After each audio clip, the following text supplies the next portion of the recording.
Welcome to opinionsaretefree.com. It's a site where you can leave your opinion on various topics, and I mean your opinion. I don't mean anyone else's. If I want to read endless links, I just go to whatever media is flashing across my screen, and I read those opinionated articles that are usually there to preach someone else's book or someone else's gospel or someone else's belief structure. But they don't often reflect what people really feel inside and what people on the street feel. And the last election was an example of that. They were pushing a certain agenda, and yet on voting day, a different reality took hold. And what is that to say about the best laid plans of mice and men? Never really works out. There's always something tripping up the works to prevent things from being as smooth and linear as you think they are. So let's look at tariffs as an example. Trump wants to impose tariffs on many products from many countries. Okay, that's great. Is that inflationary? Probably yes. If you look at it purely mathematical, this item will cost more to bring into your country, therefore you will pay more for this product.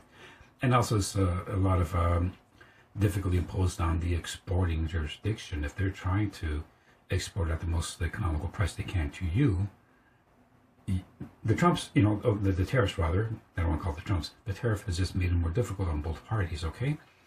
And to say that, the countries that are exporting the items are going to be paying for the tariffs, well, that's not really mathematically sane, is it?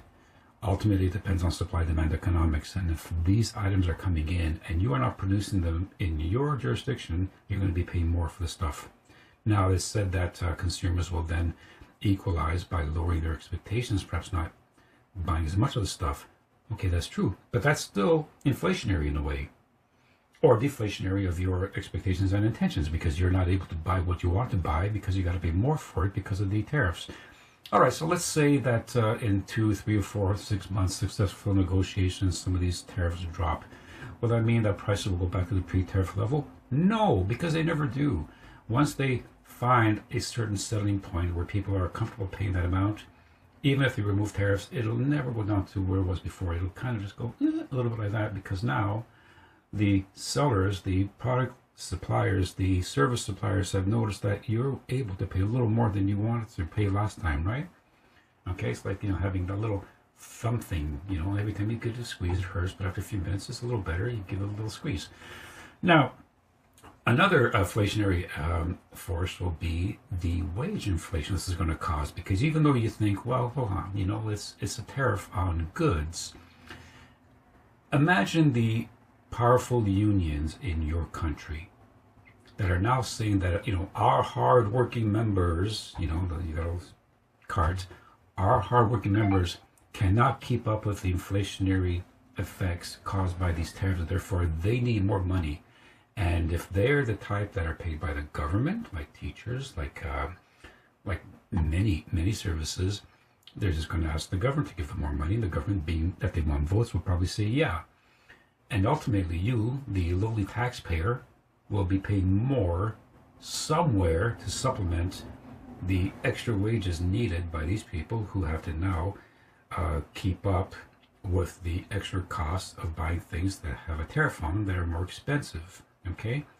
And with these tariffs drop, suddenly you will not see any refunds or return of wages, because, again, that's found a new comfort level, So at the end of this all, whether or not the tariffs continue or whether they're adjusted and eventually taken off, the lowest person on the totem pole, which is you and me, I'm assuming that we're on the same level, and anyone paying taxes will carry the brunt of these costs, because that's just the way it goes.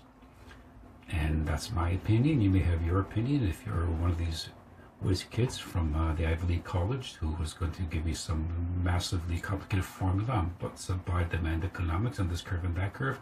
Go right ahead. I read them all, but they won't make any sense, will they? Because you're ignoring these little things, like the pressures of wage inflation due to the tariff costs going up and causing inflation to go up, causing people to want more money, and the reality that once these things are taken away, those levels never drop again. And if they have, then correct me. Anyways, opinionsaretefree.com. Leave your opinion, leave your name, and maybe a last letter. So if you're Jamie S. from Saskatchewan, or Linda M from Montana. I'd like to know where you're from. Do not put in a fake name, based on letters and characters, like some made in China product that no one can pronounce. Just leave in your name and your locations, because I like to know what you feel about these subjects and also other subjects as well. So opinionsarethree.com. Okay, hope to hear from you soon. Bye bye.